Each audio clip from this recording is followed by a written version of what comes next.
Hello, good evening. അങ്ങനെ നമ്മൾ ആറാമത്തെ സീരീസിലോട്ട് കടക്കുകയാണ്. ഓൾറെഡി ഇന്ത്യൻ ഭരണഘടനയുടെ ആമുഖത്തെ പറ്റിയും ഭരണഘടന രൂപീകരിച്ചിട്ടുള്ള സംഘങ്ങളെ പറ്റിയും ഭരണഘടനയുടെ കോൺസ്റ്റിറ്റ്യൂവന്റ് അസംബ്ലി ആരാണെന്നും കോൺസ്റ്റിറ്റ്യൂവന്റ് അസംബ്ലിയിൽ ആരൊക്കെ ഉണ്ടായിരുന്നുവെന്നും എങ്ങനെയാണ് ഇന്ത്യൻ ഭരണഘടന രൂപീകരിക്കപ്പെട്ടത്, എന്തിന്റെ അടിസ്ഥാനത്തിലാണ് ബ്രിട്ടീഷ് ആളുകൾ ഇന്ത്യക്കാർക്ക് ഒരു ഭരണഘടന ഉണ്ടാക്കാനുള്ള അനുമതി കൊടുത്തത്, പ്രധാനപ്പെട്ട ഇന്ത്യൻ ഭരണഘടനയുടെ ഫീച്ചറുകൾ എന്തൊക്കെയാണ്, ഭരണഘടനയ്ക്ക് എത്ര പാർട്ടുകൾ ഉണ്ട്, ഓരോ പാർട്ടിലും എന്തൊക്കെ കാര്യങ്ങളാണ് ഡിസ്കസ് ചെയ്യുന്നത്, ഗവൺമെന്റിനെ പറ്റി പറയുന്നത്, യൂണിയൻ ഗവൺമെന്റ് സെൻട്രൽ ഗവൺമെന്റിനെ പറ്റി പറയുന്ന പാർട്ട് ഏതാണ്, എമർജൻസി ആയിട്ടുള്ള അടിയന്തര സാഹചര്യങ്ങൾ വന്നു കഴിഞ്ഞാൽ സർക്കാരിന് എന്ത് ചെയ്യാൻ പറ്റും, പ്രസിഡന്റിന് അടിയന്തര അവസ്ഥ പ്രഖ്യാപിക്കാൻ പറ്റും, അതേത് പാർട്ടിലാണ് അതിനെപ്പറ്റി പറയുന്നത് എന്നിങ്ങനെ ഒരുപാട് പാർട്ടുകളെ പറ്റിയെല്ലാം നമ്മൾ നോക്കിയതാണ്. അപ്പം കഴിഞ്ഞ ക്ലാസ്സിൽ ഫണ്ടമെന്റൽ റൈറ്റ്, മൗലിക അവകാശങ്ങൾ എന്നുള്ള ഭാഗം വരെ നമ്മൾ നോക്കി. മൗലിക അവകാശങ്ങളിൽ തന്നെ 6 നമ്മൾ ക്ലാസിഫൈ ചെയ്യുന്ന കാര്യം ഡിസ്കസ് ചെയ്തു. Right to equality, right to freedom, right against exploitation, right to freedom of religion, cultural and educational right, right to constitutional remedies.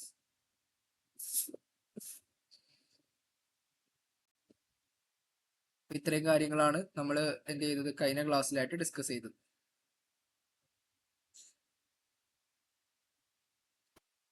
Right to equality എന്നാൽ എന്താണെന്നും നമ്മൾ പറഞ്ഞു. തുല്യതയ്ക്കുള്ള അവകാശം, ആരോടും വേർതിരിവ് കാണിക്കാൻ പാടില്ല.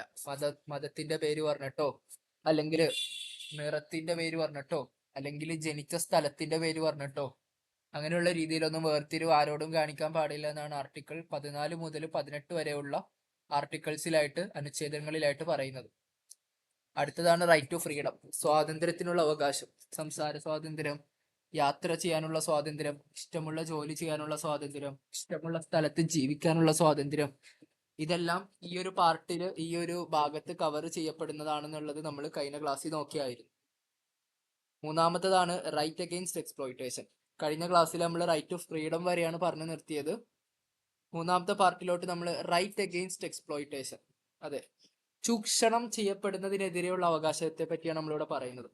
ആർട്ടിക്കിൾ 23, 24 ഈ 2 ആർട്ടിക്കിളിലായിട്ടാണ് ചൂഷണം ചെയ്യപ്പെടുന്നതിനെതിരെയുള്ള റൈറ്റിനെ പറ്റി പറയുന്നത്. ആർട്ടിക്കിൾ 23 എന്താണ് പറയുന്നത് എന്ന് വെച്ച് കഴിഞ്ഞാൽ, ഒരാളെയും അയാൾക്ക് പറ്റുന്നതിനേക്കാൾ കൂടുതൽ അയാൾക്ക് കൺവീനിയന്റ് അല്ലാത്ത രീതിയിൽ ജോലി ചെയ്യിപ്പിക്കാൻ പാടില്ല. ഓരോ ആളുകൾക്കും അവരുടെ ഹ്യൂമൻ ബോഡി കപ്പാസിറ്റിയിൽ ഓരോ ജോലി ചെയ്യാനുള്ള ഒരു കഴിവുണ്ടാവും. അതിനേക്കാൾ വലിയ ജോലി എടുക്കാൻ ഒരാളെയും നിർബന്ധിക്കാൻ പാടില്ല, നിർബന്ധിച്ച് അത്തരം ജോലികൾ ചെയ്യിപ്പിക്കാൻ പാടില്ല. The right implies the prohibition of traffic in human beings. മനുഷ്യരില് നിർബന്ധിപ്പിച്ച് ജോലി ചെയ്യിക്കുന്ന സമ്പ്രദായത്തെ നിരോധിക്കുന്ന ആർട്ടിക്കിളാണിത്. ഓക്കെ, ഇവിടെ പറയുന്നത് നിർബന്ധിച്ച്, begar and other forms of forced labour, ആളുകളെ നിർബന്ധിച്ച് അവർക്ക് ചെയ്യാൻ പറ്റാത്ത രീതിയിലുള്ള ജോലികൾ ചെയ്യിപ്പിക്കാൻ പാടില്ല എന്നാണ് ആർട്ടിക്കിൾ 23 പറയുന്നത്.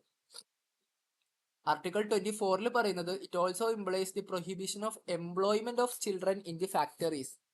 അതായത് 14 വയസ്സിൽ the constitution prohibits the employment of children under 14 years in hazardous condition. അതെ, മാരകമായിട്ടുള്ള ജോലികൾ 14 വയസ്സിൽ താഴെയുള്ള കുട്ടികളെ കൊണ്ട് ചെയ്യിക്കാൻ പാടില്ല എന്നാണ് ആർട്ടിക്കിൾ 24 പറയുന്നത്. 2 കാര്യങ്ങൾ ശ്രദ്ധിക്കുക: മാരകമായിട്ടുള്ള ജോലികൾ, രണ്ടാമത്തത് 14 വയസ്സിൽ താഴെ. 16 വയസ്സുള്ള ഒരു കുട്ടിയെ ഒരു ജോലി ചെയ്യിപ്പിച്ചോൾ അതൊരു എക്സ്പ്ലോയിറ്റേഷൻ അല്ല. അല്ലെങ്കിൽ 12 വയസ്സുള്ള ഒരു കുട്ടിയെ പത്രം ഇടാൻ വേണ്ടി ജോലി ചെയ്യിപ്പിച്ചു, അതൊരു എക്സ്പ്ലോയിറ്റേഷൻ അല്ല. ചൂഷണം ചെയ്യലാവുന്നത് 14 വയസ്സിൽ താഴെയുള്ള കുട്ടികളെ ഹസാർഡസ് ആയിട്ടുള്ള, അതിമാരകമായിട്ടുള്ള രീതിയിലുള്ള ജോലികൾ ചെയ്യിപ്പിക്കുമ്പോഴാണ് ചൂഷണം ചെയ്യുക എന്നവിടെ പറയുന്നത്. അപ്പോൾ ഇത് രണ്ടും പ്രൊഹിബിറ്റഡ് ആണ്, നിരോധിക്കപ്പെട്ടിട്ടുണ്ട്. ആർട്ടിക്കിൾ 23-ലും 24-ലാണ് ഇതിനെപ്പറ്റി പറയുന്നത്.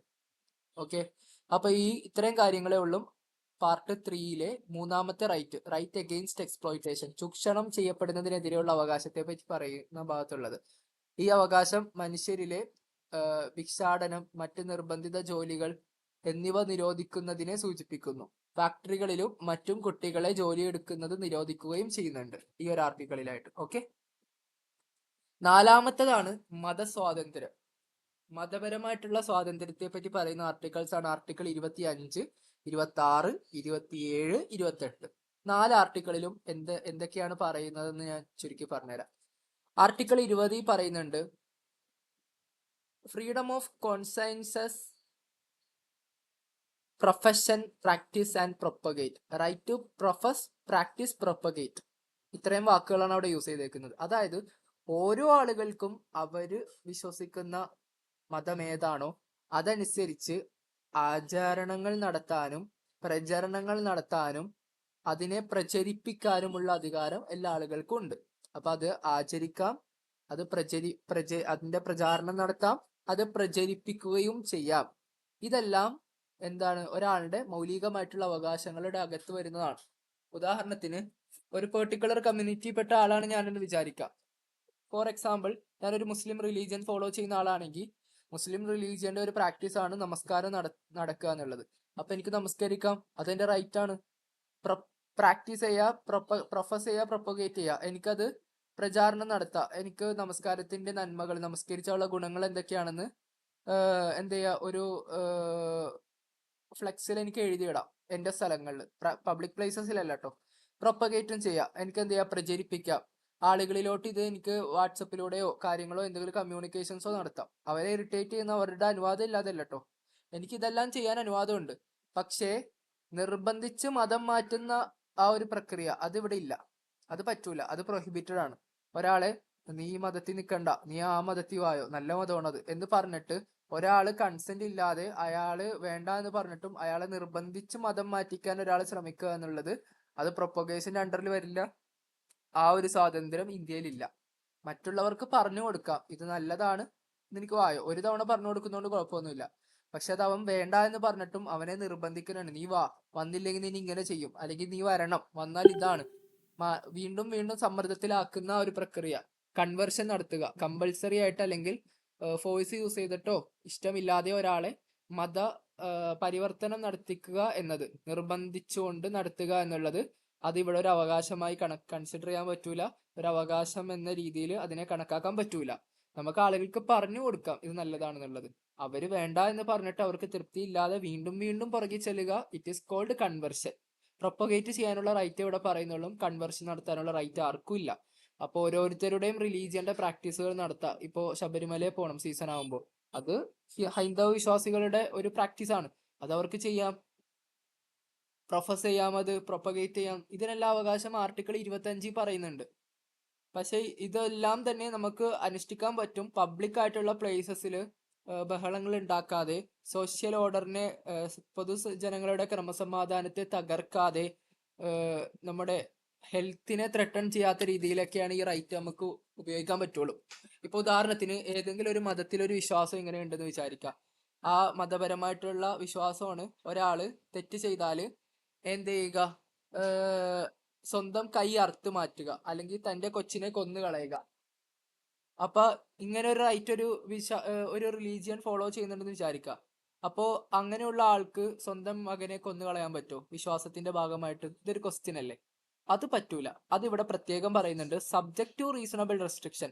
കുറച്ച് കാര്യങ്ങൾ ചെയ്യാൻ പാടില്ല. അതായത് ഹെൽത്തിനെ ത്രെട്ടൺ ചെയ്യുന്ന, നമ്മുടെ ആരോഗ്യത്തിന് പ്രശ്നം ഉണ്ടാക്കുന്ന രീതിയിലുള്ള പ്രാക്ടീസും കാര്യങ്ങളും ചെയ്യാൻ നമ്മുടെ ഭരണഘടന അവകാശം തരുന്നില്ല. എന്റെ ശരീരത്തെ തന്നെ ഞാൻ നശിപ്പിച്ചു കളയുന്ന രീതിയിലുള്ള പ്രാക്ടീസും കാര്യങ്ങളും ചെയ്യാനുള്ള അവകാശം എനിക്കില്ല. അല്ലെങ്കിൽ മറ്റുള്ളവരുടെ ശരീരം ജീവൻ എടുക്കുന്ന രീതിയിലുള്ള റിലീജിയസ് ഫോം ഓഫ് പ്രാക്ടീസ് ചെയ്യാനുള്ള അനുവാദം ഭരണഘടന തരുന്നില്ല. അല്ലെങ്കിൽ പൊതുജനങ്ങളുടെ റോഡൊക്കെ തടസ്സം വെച്ചുകൊണ്ട് നടുറോട്ടിൽ ഇരുന്ന് പ്രസംഗം നടത്തുക, അല്ലെങ്കിൽ പരിപാടി നടത്തുക, അതിനുള്ള അവകാശം തരുന്നില്ല. അപ്പോൾ പബ്ലിക്കിനെ ഡിസ്റ്റർബ് ചെയ്യാത്ത രീതിയിൽ, ആരോഗ്യത്തിന് ത്രെട്ടൺ ആവാത്ത രീതിയിൽ സംരക്ഷിച്ചുകൊണ്ടുള്ള അവകാശം മാത്രമേ നമുക്കിവിടെ യൂട്ടിലൈസ് ചെയ്യാൻ പറ്റുള്ളൂ. അതിന്റെ അപ്പുറത്തോട്ട് നമ്മൾ എന്ത് ചെയ്യാൻ പാടില്ല, എക്സീഡ് ചെയ്യാൻ പാടില്ല, കടന്ന് പോകാൻ പാടില്ല. ഈ ഒരു കാര്യം ഇവിടെ പ്രത്യേകം ശ്രദ്ധിക്കുക. അപ്പൊ ഇതാണ് ആർട്ടിക്കിൾ 25 പറയുന്നത്. 26 പോയി കഴിഞ്ഞാൽ ഓരോ ആളുകൾക്കും അവരുടെ മതപരമായിട്ടുള്ള ആവശ്യങ്ങൾക്ക് വേണ്ടി സ്ഥലങ്ങൾ എന്ത് ചെയ്യാം, സ്വന്തമാക്കാം, സ്ഥലങ്ങൾ മെയിൻറ്റെയിൻ ചെയ്യാം, സ്ഥലങ്ങൾ അക്വയർ ചെയ്യാം, സ്ഥലങ്ങൾ സ്വന്തമാക്കാം, അത് മെയിൻറ്റെയിൻ ചെയ്യാം, അതിന്റെ കാര്യങ്ങൾ നോക്കി നടത്താം എന്നുള്ള കാര്യങ്ങളൊക്കെയാണ് ആർട്ടിക്കിൾ 26 പറയുന്നത്. ഇപ്പൊ വഖഫിന്റെ നിയമം കത്തി നിൽക്കുന്ന സമയമാണ്. ഈ ഒരു സമയത്ത് ഈ 25, 26 ആർട്ടിക്കിളിന്റെ ഈ ഒരു ഭാഗമാണ് സുപ്രീം കോടതിയിൽ വയലേഷൻ ആണെന്ന് പറഞ്ഞിട്ട് ആളുകൾ സമീപിച്ചേക്കുന്നത്. വഖഫിന്റെ നിയമം റദ്ദാക്കണം എന്ന് പറഞ്ഞ് വക്കീലന്മാർ സമീപിച്ചിട്ടുണ്ടല്ലോ. അപ്പൊ അവര് കോടതിയെ ചൂണ്ടിക്കാണിക്കുന്നത് ആർട്ടിക്കിൾ 25, 26ന്റെ വയലേഷൻ, 25ന്റെയും 26ന്റെയും ഒരു എതിരായിട്ടുള്ള രീതിയാണ് ഇവിടെ നടന്നേക്കുന്നതെന്നാണ് അവർ ചെയ്യുന്ന കണ്ടൻഷൻ.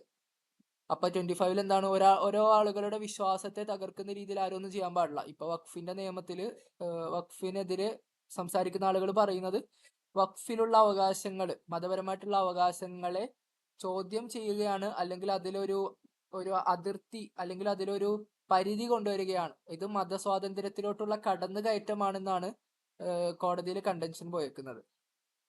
രണ്ടാമത് ആർട്ടിക്കിൾ 26. 26 എന്ന് പറയുമ്പോൾ മതപരമായിട്ടുള്ള ആവശ്യങ്ങൾക്ക് സ്ഥലങ്ങൾ കൈവശം വെക്കാം, അങ്ങനെ ആവശ്യങ്ങൾക്ക് സ്ഥലങ്ങൾ മാറ്റിവെക്കാനുള്ള അവകാശമുണ്ട്. അപ്പോൾ അങ്ങനെ മാറ്റിവെക്കുന്ന സ്ഥലങ്ങളിൽ സർക്കാരുടെ ഒരു കടന്നുകയറ്റമുണ്ട്. അപ്പൊ ആർട്ടിക്കിൾ 26 പറഞ്ഞിട്ടുള്ള റൈറ്റിന്റെ വയലേഷനും ഇവിടെ നടക്കുന്നുണ്ട്.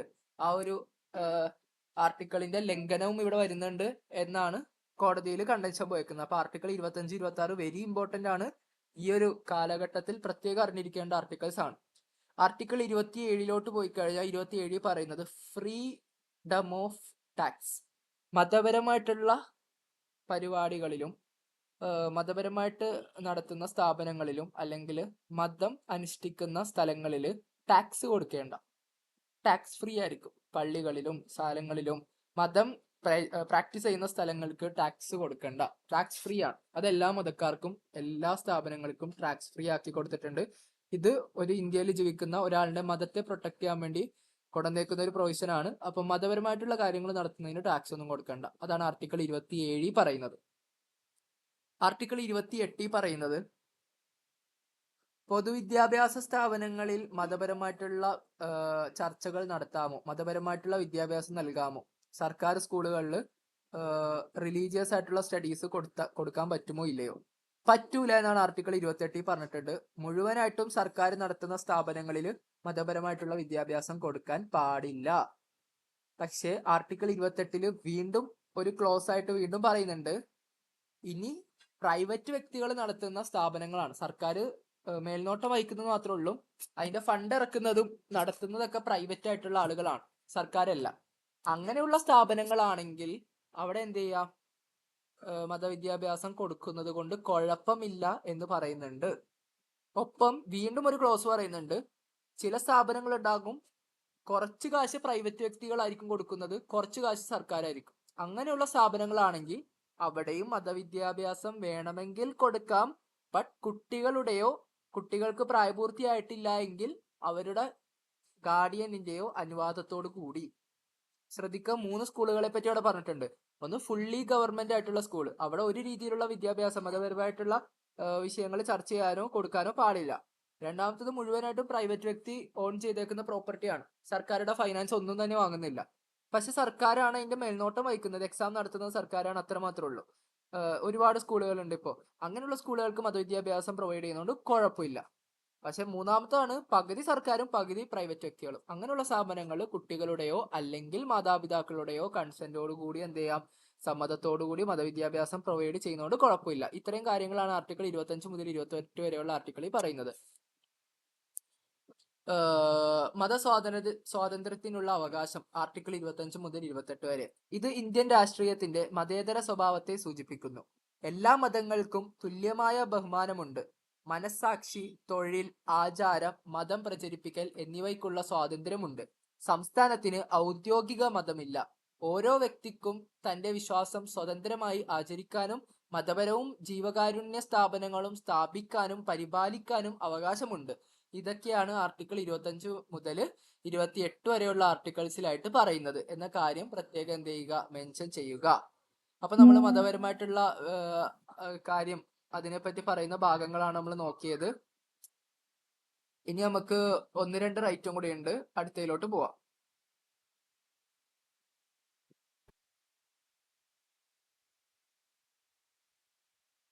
അല്ലെങ്കിൽ വേണ്ട, നമുക്കിപ്പോൾ ഒരു 15 മിനിറ്റ് ആയിട്ടുണ്ട്. ഓൾറെഡി നമ്മളൊരു ഭയങ്കരമായിട്ട് ഇലാബറേറ്റ് ആയിപ്പോയ ഭയങ്കര വിഷയമായിരിക്കും, കേൾക്കാനൊരു ബുദ്ധിമുട്ടുണ്ടാവും. അതുകൊണ്ട് നമുക്ക് ഇന്ന് ഇവിടം കൊണ്ട് വൈൻഡപ്പ് ചെയ്യാം, ക്ലാസ് ക്ലോസ് ചെയ്യാം. അടുത്ത ദിവസം ഇതിന്റെ ഫൈനൽ പാർട്ട് എന്നോളം അവസാനത്തെ ഭാഗവും കൂടി പഠിപ്പിച്ചിട്ട് നമ്മൾ അടുത്ത ദിവസത്തെ ക്ലാസ്സോടുകൂടി ഇത് കൺക്ലൂഡ് ചെയ്യും. മൗലികാവകാശങ്ങൾ തീരണേ. മാത്രമല്ല മറ്റ് പ്രധാനപ്പെട്ട കാര്യങ്ങളും അടുത്ത ക്ലാസ്സിൽ ഡിസ്കസ് ചെയ്യും.